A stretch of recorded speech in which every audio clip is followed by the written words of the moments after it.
நேத்து இந்தியாவுக்கும் ஆஸ்திரேலியாவுக்கும் 3 தொடர் கொண்டு ஓடிஐ மேட்ச் ஆரம்பிச்சிருக்காங்க. இந்த வீடியோ பார்க்குற உங்க எல்லாருக்குமே இனிய தீபாவளி நல்வாழ்த்துக்கள். நேற்று நடந்த ஓடிஐயில் இந்தியா பார்த்தீங்கன்னா மிகப்பெரிய தோல்வியை பார்த்தீங்கன்னா அடைஞ்சிருப்பாங்க. அதுக்கு ஒரு முக்கியமான காரணம் மழையாக கூட இருக்கலாம். என்னென்ன சொல்கிறோம் பாருங்க, கம்பி கட்டுற கதையெல்லாம் எடுத்து போடுறாங்க. நேற்று நடந்த மேட்ச்சில் மிச்சல் ஸ்டார்க் அவங்க பார்த்தீங்கன்னா ஃபாஸ்டஸ்ட் டெலிவரியை பார்த்தீங்கன்னா போட்டிருப்பாங்க. அவன் இன்னும் திருந்தலமாமா. நேற்று நடந்த மேட்ச்சில் 2 புதிய முகங்கள், அதாவது பார்த்தீங்கன்னா பழைய முகங்களை பார்த்தீங்கன்னா புதுசாக நம்ம பார்த்துருப்போம். விராட் கோலி, ரோஹித் சர்மா. என்ன இது? இந்தியன் பேட்ஸ்மேனுக்கு எல்லாருக்குமே பார்த்தீங்கன்னா நேற்று கையும் வரல காலும் வரல சொல்கிற விதமாக தான் நேற்று நடந்த மேட்ச்சில் நடந்திருக்கு. எல்லாத்தையும் நான் உங்களுக்காக இந்த ஒரு வீடியோவில் சொல்ல போகிறேன். நம்ம சேனலை நீங்கள் புதுசாக சப்ஸ்கிரைப் பண்ணி வச்சுட்டு வீடியோக்கு லைக்காக கொடுத்துடுவாங்க. மேட்ச் ஆரம்பிக்கிறதுக்கு முன்னாடியே பார்த்தீங்கன்னா இந்த ஒரு மழை எல்லாரையும் கடுப்பேற்றி விட்டுருச்சு. அதாவது பார்த்தீங்கன்னா 50 ஓவர் மேட்ச்சை 48 ஓவராக பார்த்தீங்கன்னா குறைக்க ஆரம்பித்தாங்க. இது என்ன பிரமாதம்? இது விட பெசலைட் ஒன்று இருக்கு. கூவிடா. மழை வந்ததால் என்ன நடந்ததுன்னு தெரியல. விராட் கோலி பார்த்தீங்கன்னா டக் அவுட் ஆகி போயிருப்பாங்க. 8 பால் ஆடி டக் அவுட் ஆகியிருப்பாங்க. ரோஹித் சர்மா பார்த்தீங்கன்னா பெருசாக ஒன்றும் பண்ண முடியல. இந்த மழையால் தான் இந்தியா பேட்ஸ்மேனுக்கு கொஞ்சம் சொதப்பல் ஆகிடுச்சோன்னு கேட்டிங்கன்னா என்னமோ இருக்குமோன்னு கேட்டிங்கன்னா இருக்கிறதுக்கு வாய்ப்பு இருக்கும்னு எனக்கு தோணுது. பார்த்தாலே தெரிகிறதா? ஃபஸ்ட்டு மழை வந்ததுக்கு பார்த்தீங்கன்னா 48 ஓவரை பார்த்தீங்கன்னா குறைச்சி வச்சுருப்பாங்க. அதுக்கப்புறம் ரெண்டாவதாக பார்த்தீங்கன்னா இன்னொரு மழை வந்திருக்கும். அதில் பார்த்தீங்கன்னா மேட்ச்சை 36 ஓவருக்கெலாம் பார்த்தீங்கன்னா குறைச்சி வச்சுருப்பாங்க. என்னடா இது, கிட்டத்தட்ட பார்த்தீங்கன்னா இந்த ஒரு மேட்ச்லேயே, அதாவது பார்த்தீங்கன்னா ஓடிஐயில் 4 முறை மழை இங்கே விளையாடிக்கிட்டு இருக்கிற பிளேயருக்கும் கடுப்பாச்சு, அங்கே பார்த்துக்கிட்டு இருந்த ஆடியன்ஸுக்குமே பார்த்தீங்கன்னா சரியான கடுப்பாக இருக்கும். என்னடா தீபாவளி வேறு வரப்போது, எங்கன்னா படத்துக்கே போயிருக்கலாமோன்னு அவங்களுடைய மைண்ட் வாய்ஸ் பார்த்தீங்கன்னா போயிருக்குன்னு நான் நினைக்கிறேன். ரெண்டாவது முறை மழை பார்த்தீங்கன்னா 36 ஓவரை குறைச்சிருப்பாங்க.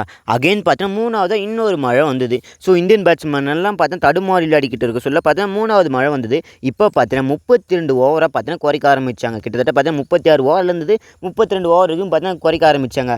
அதுக்கப்புறம் நாலாவதாக பார்த்தீங்கன்னா இன்னொரு மழையும் வந்தது. ஆக மொத்தத்தில் பார்த்தீங்கன்னா 4 முறை மழை வந்ததால் குறைச்சி பார்த்தீங்கன்னா 4வது முறை ஓவரை குறைக்க ஆரம்பித்தாங்க. 26 ஓவரில் பார்த்தீங்கன்னா லாஸ்ட்டாக ஃபைனல் பண்ணியிருப்பாங்க. அதுவும் பார்த்தீங்கன்னா டிக்ளரை கொடுத்து முடிச்சிருப்பாங்க நம்மளுடைய இந்தியா. அப்போ எவ்வளோ பெரிய ஸ்கோர் அடிச்சிருப்பாங்கன்னு கேட்டிங்கன்னா வெறும் 136 தான் அடிச்சிருப்பாங்க. 9 விக்கெட் போயிருக்கும். 26 ஓவருக்குலாம் பார்த்தா டிக்ளரை கொடுத்து முடிச்சிருப்பாங்க. ஸோ இது பார்த்தா சாலிடான ஸ்கோர். T20 ஆடுற மாதிரி இந்த ஒரு மேட்சை பார்த்தீங்கன்னா ஆடி முடிச்சவங்க தான் நினச்சிக்கிட்டு இருந்தா. ஆஸ்திரேலியாவோட கேப்டனான மிச்சல் மார்ஷ் அவங்க பார்த்தீங்கன்னா இந்த ஒரு மேட்சை நீங்கள் யாரும் முடிச்சு தட வேணாம், நானே இந்த முதல் ஓடியில் வின்னு வாங்கி கொடுத்துறேன் ஆஸ்திரேலியாக்காக சொல்கிற மாதிரி 52 பாலுக்கு பார்த்தீங்கன்னா 46 ரன்னு பார்த்தீங்கன்னா அடிச்சிருப்பாங்க. அதில் 3 6 2 4 88 ஸ்ட்ரைக் ரேட்டில் பார்த்தீங்கன்னா அவங்க விளையாடிருப்பாங்க. ஆப்போசிட்டில் விளையாடினா இந்தியன் டீம் பிளேயர்ஸ்க்கு பார்த்தீங்கன்னா யாருக்குமே பார்த்தீங்கன்னா இந்த மாதிரி ஒரு ஸ்ட்ரைக் ரேட் வந்தது கிடையாது. இவ்வளோ பெரிய ஸ்கோரும் அடிச்சது கிடையாதுன்னு சொன்னால் நம்ப முடியுதா? அப்படி தாங்க நேற்று நடந்த மேட்ச்சில் நடந்தது.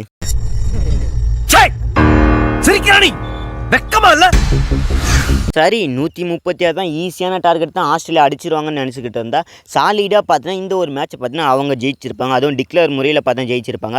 131 ரன்னு பார்த்தீங்கன்னா அடிச்சிருப்பாங்க. 3 விக்கெட் போயிருக்கும். 21 ஓவர் பார்த்தீங்கன்னா ஆடி இருப்பாங்க. இன்னும் 5 ஓவருக்கு இது அதில் எப்படியும் வின் பண்ணிடுவாங்கன்னு நினச்சிக்கிட்டு இருந்தால் ஆஸ்திரேலியா பார்த்தா டிஎல்எஸ் முறையில் பார்த்தீங்கன்னா வின் பண்ணிட்டாங்க. 29 பாலை பார்த்தா மிச்சம் பண்ணி டிஎல்எஸ் மெத்தடில் இந்த ஒரு மேட்ச் பார்த்தா ஜெயிச்சிருப்பாங்க. 7 விக்கெட் வித்தியாசத்தில் பார்த்தீங்கன்னா ஜெயிச்சிருப்பாங்க. நேற்று நடந்த மேட்ச்சில் மிச்சல் ஸ்டார்க்கு பார்த்தோன்னா ரொம்பவும் ஃபாஸ்ட்டான டெலிவரியை வீசியிருப்பாங்கன்னு பார்த்தீங்கன்னா பல பேர் நினச்சிக்கிட்டு இருப்பாங்க. ஆனால் அங்கே தான் ஒரு பயங்கரமான ட்விஸ்ட் நடந்திருக்கு. அந்த ஒரு மிஷின் கோளாறால் பார்த்தா 176 கிலோமீட்டர் வேகத்தில் பார்த்தா மிச்சல் ஸ்டார்க்கு போட்டிருப்பாங்கன்னு பார்த்தா சொல்லியிருக்காங்க.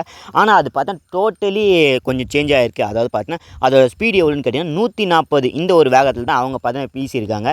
ஸோ மிஷின் கோளாறால் பார்த்தா 176ன்னு பார்த்தா காமிச்சிருக்கு.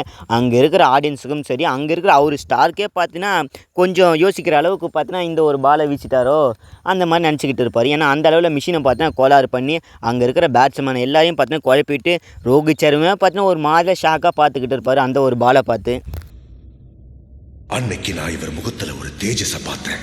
எதையோ சாதிச்ச ஒரு சந்தோஷம் இவர் கண்ணில் எனக்கு தெரிஞ்சது. சரி, இந்த ஒரு மேட்ச்சை நினச்சி நீங்கள் என்ன சொல்கிறீங்கன்னு உங்களுடைய கருத்தை மறக்காமல் கமெண்ட் சொல்லிட்டு இந்த ஒரு வீடியோ பிடிச்ச லைக்கை கொடுத்துட்டு உங்கள் ஃப்ரெண்ட்ஸுகளை ஷேர் பண்ணிட்டு நம்ம சேனலை சப்ஸ்கிரைப் பண்ணி வச்சுங்க. அதுக்கு முன்னாடி இன்றைக்கி பார்த்தீங்கன்னா இனிய தீபாவளி நல்வாழ்த்துக்கள் உங்கள் எல்லாருக்கும் பார்த்தீங்கன்னா நான் சொல்லிக்கிறேன். இந்த வீடியோ பார்க்காத உங்கள் ஃப்ரெண்ட்ஸுக்கு எல்லாருக்கும் பார்த்தீங்கன்னா ஷேர் பண்ணி விட்டுருங்க, சப்ஸ்கிரைபும் பண்ண சொல்லுங்கள் எல்லாரையும். ஸோ பட்டாசுலாம் பார்த்து ஜாக்கிரதையாக வெடிங்க. ஸோ சேஃபாக இருங்க.